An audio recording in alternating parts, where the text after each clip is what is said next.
I read the comments, and you guys are right. You guys are right. Please, please forgive me. Actually, I got some information I want to share with you guys about just that, and we're gonna go down the list here. And I did go back. I verified. I checked, and you guys are right. I didn't doubt you, but I wasn't extremely specific in the words that I chose to use when I was explaining this wealth transfer, this greatest wealth transfer that we're going to see happening in 2024 moving forward, and what's happening in stores. For instance, retailers, the biggest retailer, brick and mortar retailer in the world for that matter, really, Walmart, and their buy now, pay later, credit, loan, lending, consumer economic personal finance trap that they have set up. And you are right. You are absolutely right. The Affirm loan, lending, credit approval process, which is crazy because they can approve your credit with just the last four of your social and your email address, which is unreal. They don't even need your full social to get your credit, even though somebody said that they couldn't get approved for Affirm because their credit was locked. So somehow, through all this data collection and facial recognition and fingerprint scanning and tracking and tracing, all you got to do is give them your name, your email address, and the last four of your social, and they can determine what your social credit score is, because basically they're gonna extend credit to you based on your social credit score, not your FICO score, but your social credit score, not what TransUnion and Equifax and Experian, even though your credit's locked, which is weird. So that means that they too are using social media apps like TikTok and Facebook and Snapchat and Instagram and whatever else, Threads, whatever, Twitter, X, whatever you want to call it, to determine your ability to repay. And I don't even want to go down that rabbit hole of how they determine that and how they are infiltrating and invading your privacy to determine that. That opens up a whole nother can of worms. We actually talked about it last night on a live stream. If you haven't seen it, go check it out. But more importantly, I want to explain to you how we got where we are and where we're headed moving forward. And quite possibly some of the biggest problems that we have here in this country right now, thanks to the infinite wisdom of the current administration's leadership or lack thereof, that's literally leading us down this very, very dark path. And at the end of this path is a cliff. And at the end of this cliff is ultimate demise. Now, here, China bans the export of this important technology, this important tech. And China, the world's top processor of rare earth metals, banned the export of technology to extract and separate the critical materials. Why did they do this? Reason why? Reason being is that it's the country's latest step to protect its dominance over several strategic metals. Meanwhile, we are incentivizing and requesting and begging for China to come over here and giving them land, giving them tax breaks, giving them anything and everything they want, letting them fly balloons overhead without any interruption whatsoever over sensitive military installations, visiting China, and Gavin Newsom, governor of California, hobnobbing, riding around in their Chinese EV SUV, wanting to bring one back home to California, inviting them to San Francisco. The only time they ever clean up San Francisco. Why? Because China was coming to visit. Meanwhile, China's kind of flicking us the bird and saying, yeah, that's cool, whatever, but we're going to ban the export of our technology because we don't want you to have it. But y'all can keep doing what you guys are doing, and we'll keep taking whatever you're going to give us. Oh, by the way, we are a critical portion of your supply chain. We literally make almost everything you need. So next up is a growing situation happening right now that will also further affect our economy. The prices we see, the products that we see or don't see on the shelves due to product shortages and other shortages that are happening. And we got this latest on the drone and missile attacks by Yemen-based Houthi militants have upended shipping through the Red Sea and Suez Canal, a narrow waterway through which some 10% of the world's trade sails. Now, listen to this. The Pentagon said it was forming a maritime security coalition with allies to counter the threat and provide protection for shippers who, as of Tuesday, had diverted, to put a dollar sign to this 10% of trade, $80 billion worth of cargo away from the Red Sea. 80 billion. Billion with a B, okay? Tankers, many tankers and cargo ships that would normally transit via the Suez Canal to the Indian Ocean are instead being rerouted around the continent of Africa, which adds 14 to 15 days on average to sea voyages. And it also says that the changes have already spiked the insurance premiums on ships and contributed to a bump in oil prices. And U.S. military might in the area may not be enough to quell the disruptions.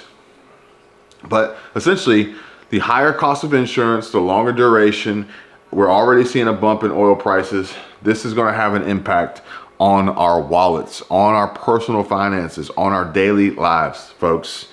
It says that the Yemen Houthis, and you can see these missiles and drones they got here that they use to attack these cargo ships.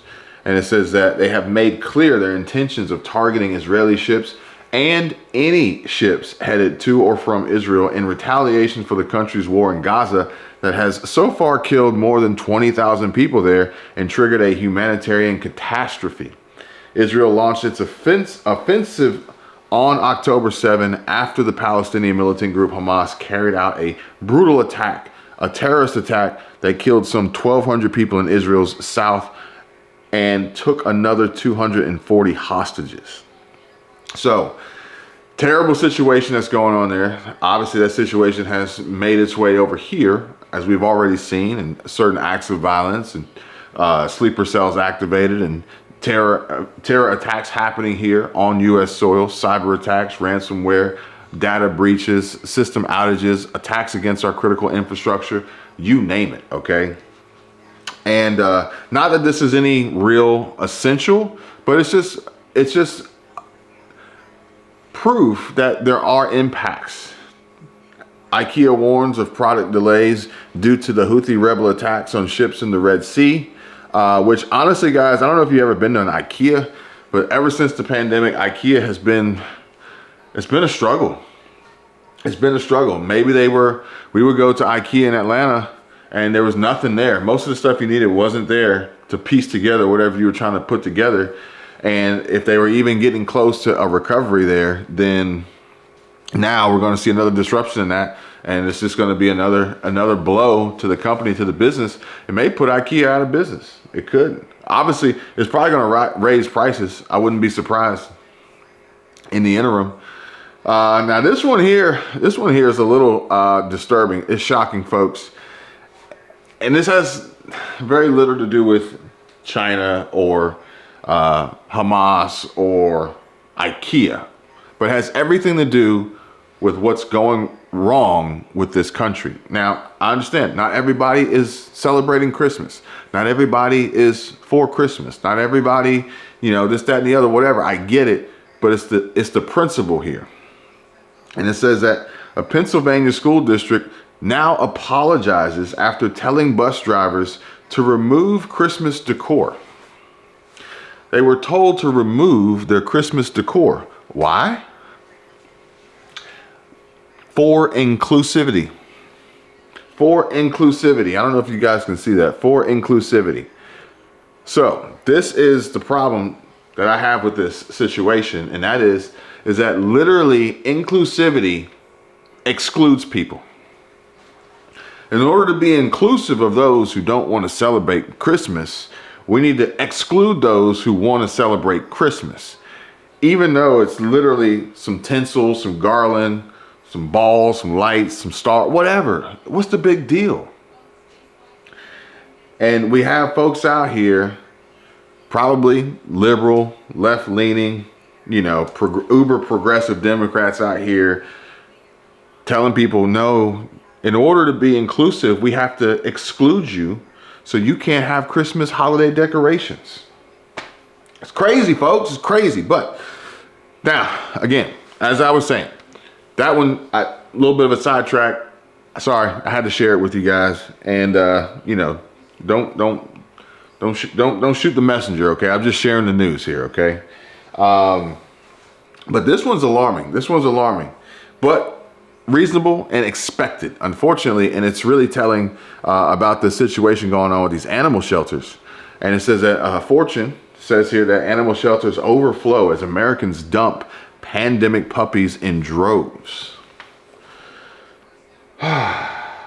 They're too broke to keep their dogs.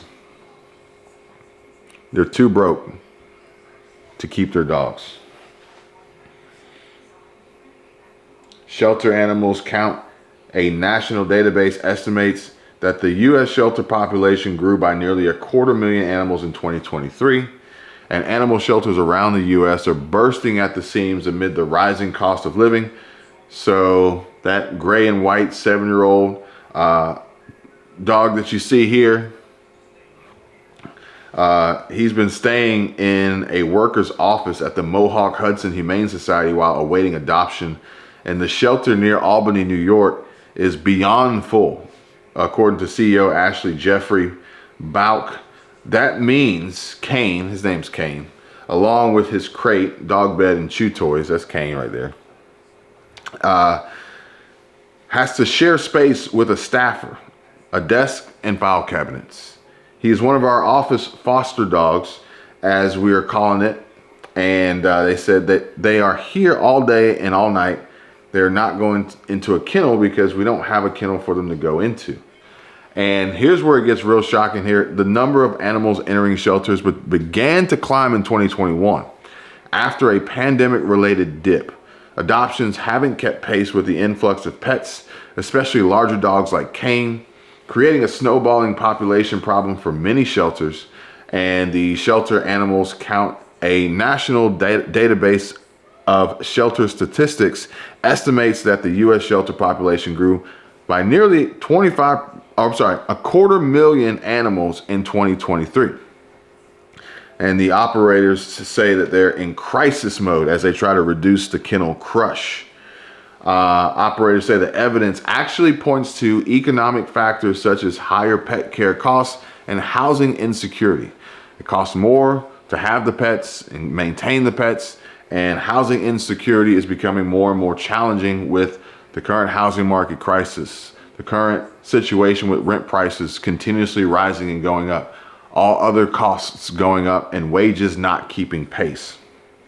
The economy right now is really challenging for a lot of families, and with the housing crisis, people are losing their homes and are having to downsize or move in with others, and this is a recipe for disaster for people that have larger dogs, okay? So this is all funneling, the dominoes are being pushed over. It's all funneling to, again, this great wealth transfer. And where I told you guys, even if you don't feel like you consider yourself to be wealthy, they want everything you got. They want your tax money out of your paycheck. They want your taxes out of your property taxes. They want to tax you on everything you buy. They want to charge you more for everything. And they charge you more, so then that's more taxes you got to pay because it's a percentage, it's a margin-based tax. And then on top of that, once they get all that from you, even if you're down to your last dollar, they want it. Even if you're down to a penny, they want, even if it's a fraction of a penny, they will take it.